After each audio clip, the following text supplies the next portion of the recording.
So it is the night before a destination wedding trip abroad. This is my first time off the continent. I've been invited to photograph it, aka shoot it. I hate using the word shoot. I'm not shooting a wedding. But I'm so excited because again, it's my first time off the continent. I just came back from a Toronto trip like last night, and I found only today to prepare for it. So I was like shooting up an itinerary all day, and it takes all day because like my ADHD brain does not like that. But here we are, we're like a little bit packed. I've got all the gear I need for sure, which is really nice. As soon as everything is done charging, I'll be covered on the gear front. But the clothes front, I'm not exactly there yet.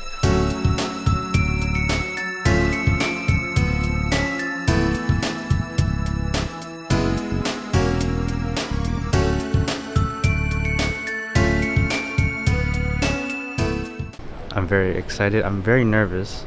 I don't know why, you know.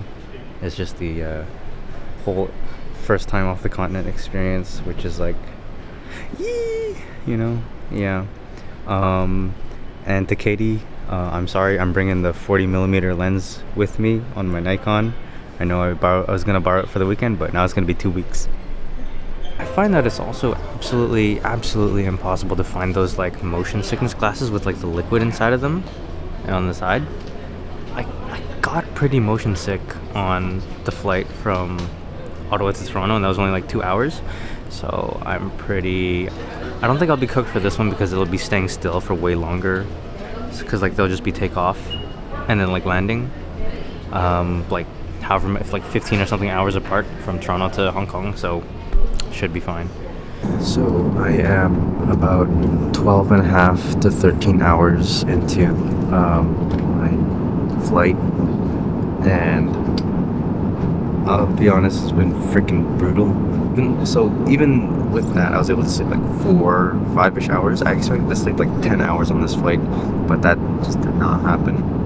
So I am now boarding. I'm on the flight from Hong Kong to the wedding destination.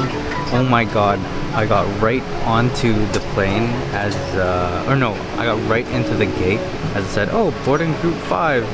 Look at my ticket, boarding group 5. It was such a short layover. Basically, I just went through security and went straight to the next flight. Oh my god. Thank god in the time that like I was walking from like the end of my second flight to this third one, like my nausea is gone. Oh my god, this one's gonna make me nauseous too. And this is like kind of like an old plane. I don't know if you can tell by like the slightly warmer lighting. The reason I'm not exactly saying like my final destination is that like it's kind of like my brother wants to keep it under wraps for at least for now. So I hope you guys can like understand and respect that. But I will be talking. I mean, you can just ask me personally.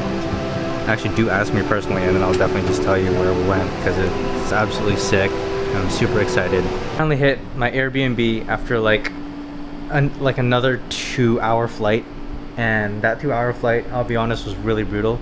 I was so motion sick and nauseous the whole time. I'm pretty sure half of it like I just kind of like made on my own. Like I'm pretty sure my body gaslighted itself into being more nauseous than it actually needed to be. One night of sleep at this beautiful Airbnb, and then after that, tomorrow 2 p.m. there's another flight to the final island destination, which will be absolutely beautiful. I'm super excited. But I also want to get as much street photography in while I'm jet lagged, but like the jet lag isn't working because I'm sleeping now, so we'll see what happens.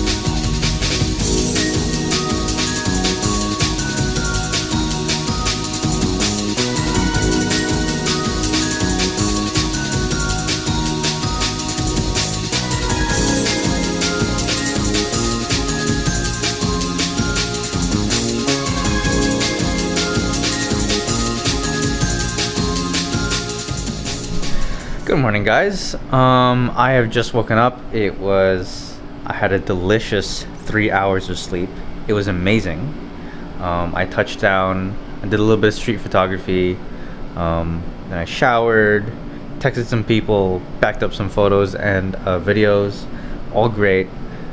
You are I am absolutely surprised at how refreshing that 3 hours of sleep was, because like I think my body's just grateful that it's not on a freaking plane and it doesn't have to like crush my spine just to like sleep like a school kid does. Like, you know how like they'll do the thing where like they'll sleep on the desk like this. Yeah, I want to do that, but this is the first time in my life, because I'm 5'4", that like my spine will be like compressed trying to do that, and there's no actual like good way, no comfortable way to actually sleep on a freaking plane. My flight is at 2 p.m. to the tropical island destination, and it's 6 a.m. So I'm gonna go around, screw around, take some photos, take some videos, grab some water because I'm really thirsty, and grab something to eat maybe. I don't know. There's this restaurant I really want to try, but it doesn't. It doesn't have like the opening times on Google Maps, so I don't know.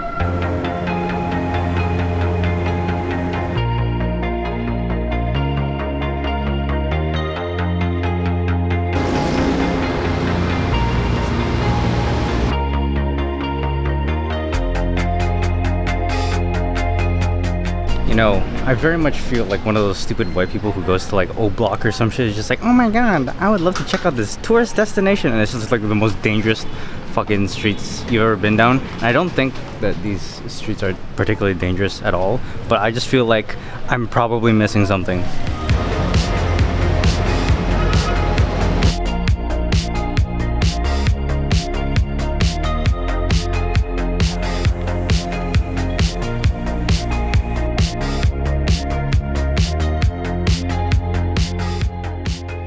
I am absolutely blown away at how beautiful my homeland is. It's been very nice walking through it. It's sort of like I do have to find a balance in my street photography between like poverty porn and like trying to like the whole vision is that I find this place absolutely beautiful for what it is, but there's an element of like how street photography is dominated by white people, and how when they go travel and do street photography it becomes poverty porn. And so I'm definitely doing my best to avoid that, but at the same time like I do find like these little stories here and there of just people in the slums that are around me. It's just, you know, beautiful, amazing. I'd love to tell these stories, but I think out of what's it called, courtesy, not just to those people but to this art of street photography, I'm not taking pictures of that. But you have seen or will see, you know, the things that I do find beautiful and acceptable, because, you know, I just think everything is beautiful, especially here in the Philippines. It's almost 8 a.m. now, and so I think I should really hunker down and kind of get ready to get to the airport. But yeah, this place is full of life. I'm so happy. This place is full of life. I'll see you guys later. So, I arrived at the airport. It's what? It's 10. I arrived at like 9:30, and my flight's at 2 p.m. So I'm here like 3 hours early. So what I'm gonna do, my greedy ass, is I'm getting some pork sisig here, and I'm gonna try it. Not try it. I just want pork sisig from the Philippines, bro. It looks good.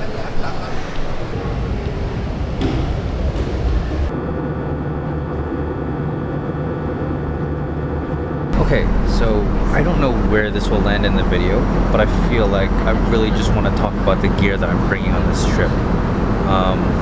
First of all, for the street photography, I am so drawn to the Fujifilm 35mm f1.4. It has provided me with all the great street images that I've shown you thus far or will show you. I think it is the perfect focal length, or that it's like never going to be the perfect focal length, because when you want something tight, it is just not tight enough, and when you want something wide, it is just a little bit too tight. So so it forces you really like to step back and forth to zoom with your feet, but it is my most natural like distance from subjects. You know, 35mm is a little bit too like close in order for me to fill a frame with a subject. And then 85mm, well, I can't really get too much context. And I'm finding that even with the the 35 millimeter, which is a 50 mil equivalent, it is still a little bit tight to get enough context, but that is a worthy sacrifice of the subject separation that I get for it. I've also brought this 9mm f2.8. I don't think I'll be using it for photography, but if I do, I guess I'll show you some images while I'm talking about it. It feels crystal clear on the video side, which is amazing. And there's like barely any like zoom focusing. And the 2.8 aperture is wonderful. I used to have an 11mm f1.8. That was amazing at night. But now, you know, they don't really sell that lens for Fujifilm, so I would really wish that Yongno brought it to Fujifilm. If not, I wouldn't even have this lens.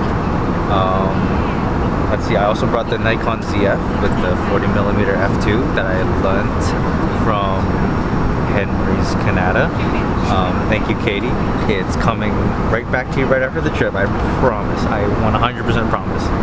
And it is a great focal length, but it's like hard to imagine because I'm so used to the 50mm focal length that when I stop down to bring it wider to 40mm, obviously it's still a natural distance, but I just don't have practice with it. And that's what's kept me from like bringing it out of the bag, on top of the fact that it doesn't have the Fujifilm film simulations. And also, you know, the in-camera color control that you can have with Fujifilm. But yeah, I will probably mostly be bringing out for the destination wedding shots, just because, like, you know, I want professional dynamic range, and I'll intersperse it between the Nikon and the Fujifilm. But I'll probably mostly be using the Fujifilm, but there will be shots. The Nikon ZF will absolutely shine, and the 40mm f2 is just, I find, yes, because it is between the 35mm focal length and the 50mm focal length, that it still feels just as intimate as a 35mm subject, but you kind of get like a good amount of the compression that you really want from the 50mm focal length. So I mean, I'm really done with taking flat, boring portraits of people with an 85mm equivalent. That being said, I haven't had an 85mm equivalent in, oh my god, is it almost a year now? Yeah, in almost a year now, so I should probably pick it up and see how I like it again, but since my shooting style has changed. But I remember having the 120mm like equivalent on APS-C. That was just too much. I never really needed that. But yeah, I mean, I'm absolutely thrilled to bring such amazing equipment with me to the Philippines.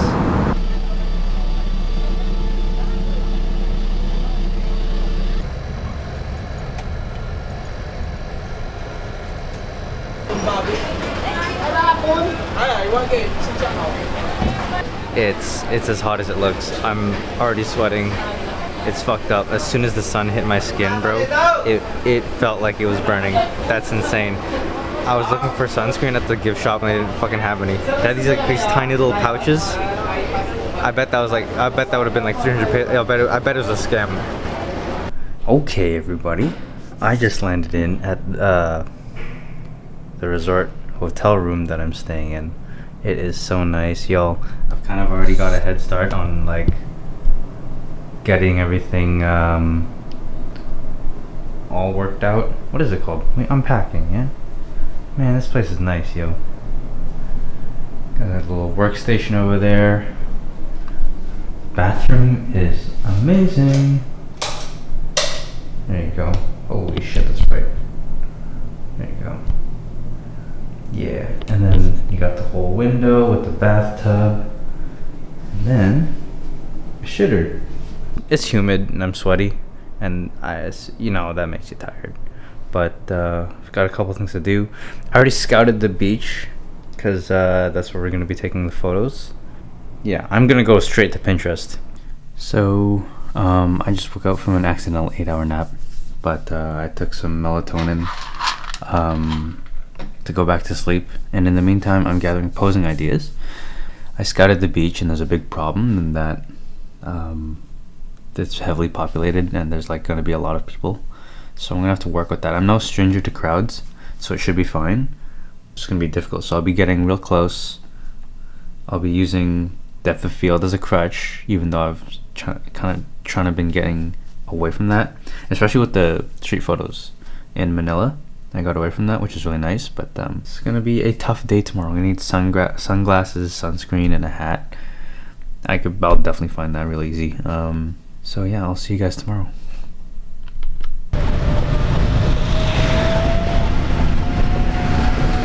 Okay, so I am always unlucky as heck, and like I set my alarm for 8 a.m. thinking that's probably when my brother would wake up, and he wakes up at 7 a.m. and like, hey, we're going to this cafe. Oh my god, the melatonin kicked in real well, but yeah, other than that, I'm living life. This is great.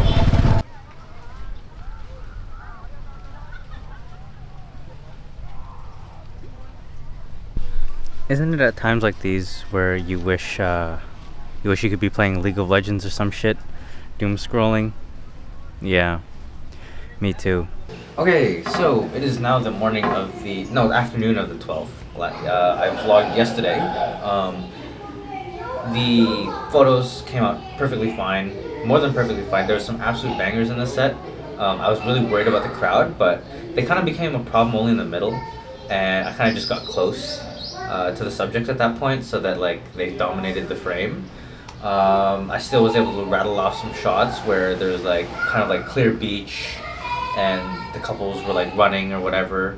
I mostly was focusing on Meg and Nate. I'm happy I got clear beach for them for most of it, and even towards the end when it wasn't, we had like some clear beach towards the water, and that's all I need. That's all I need. So I'm very happy with that. So basically, like, my nervousness about how popular the beach was going to be kind of like, I mean, I was able to make do. I mean, I should trust myself at this point that I know how to work with crowds and subject separation. Other than that, I'm enjoying my time here. I spent like the last couple hours like, sorting through the photos. Honestly, ever since I woke up, I had breakfast and then I came back and sorted through the photos and spent 3-ish hours sorting and backing up. And even then, I don't think I'm totally finished. And then I had dinner after that, and frickin' Ryan had me have 2 shots. And I'm like, normally 2 shots is fine, but the shot glasses here are double the size. That shit fucked me up. It was funny. But so I was able to photograph most of the dinner. And towards the end, I was just feeling so ass. Like, my heart rate was up. I was flushed in the face. I wanted to follow them to the club, but I genuinely just had to sleep at that point. Fucking Ryan was like hounding me all night, just like, oh, you gotta get more shots, It was like textbook peer pressure. I wish I got some nightclub shots. I think a couple would have loved that, but totally fine without it. Now onto the boat party session. That will be in close to an hour, a little bit less than that now. So I'm vlogging this, getting it back onto the computer, and then I'm heading for that. And then I'm gonna fly back to Manila tomorrow evening, and then I'll have like an evening in Manila, and I'm gonna have some sisig. I'm definitely having some sisig. Hello to the vlog. We're gonna show Nathan and Megan what they're missing on. Okay. Can I try that? This is low-key the nicest boat I've been on. Okay. This guy thinks he's the captain or something. You do have a nice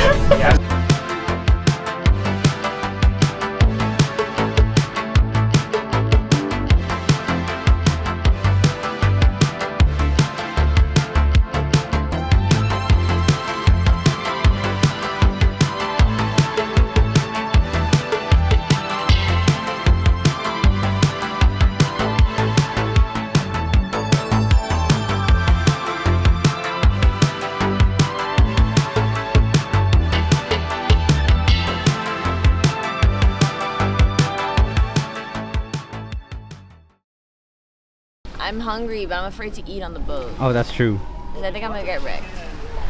And I think Mac might have left you one skewer. I left you one skewer. Oh my god, thank you. I should have taken it out here. Dude, that would have been fire. Yeah, it would have been nice. Yeah, the water's real nice. We stopped off at a beach. How long was I out for? Nathan, Megan, thank you for this wonderful yacht experience. It was a pleasure shooting this. It's also a bummer that you guys couldn't make it because you're had too much of fun last night.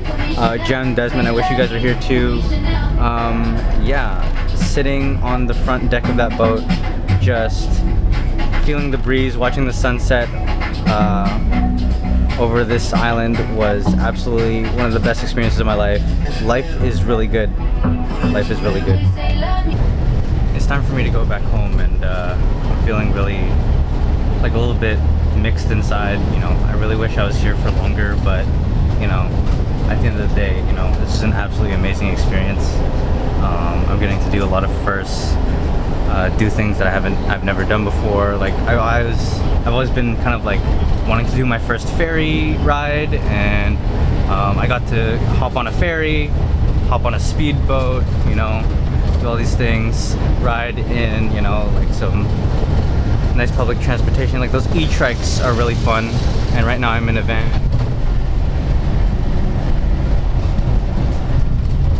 Yeah, it's been great. Okay, we are back in Manila, and I've been really meaning to try like a proper sisig. And there's this one place that I really want to try that I've been saving my pesos for, called Ate Ana's, and I'm very excited. I hope they're not closed. It's like 7:30. It's 7:30 and I'll get there probably like 7:45-ish. Man, if I get there and they're closed, I'm gonna be so sad.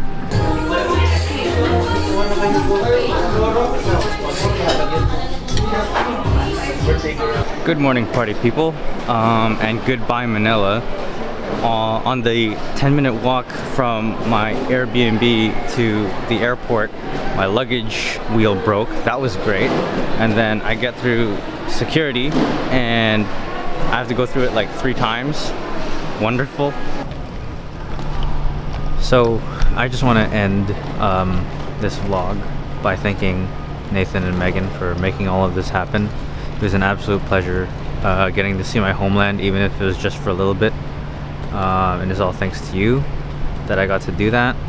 And it was an absolute pleasure being able to photograph you guys. I'm running on 0 hours of sleep. I wish I could show more enthusiasm. But yeah, this will conclude the vlog. And I will end the vlog with a bit of a tangent. The tangent is, in the college that I went to, Algonquin College, there is a building called the B building that in the tour, when we were taking the tour of the campus, said was designed by someone who designs prisons, and it's visible. So, and that is the most miserable building on the campus. Nobody wants to be in there. So that is someone who should not have been put in charge of designing that building. I say this because the person who is in charge of designing Toronto Pearson Airport probably wasn't up for it.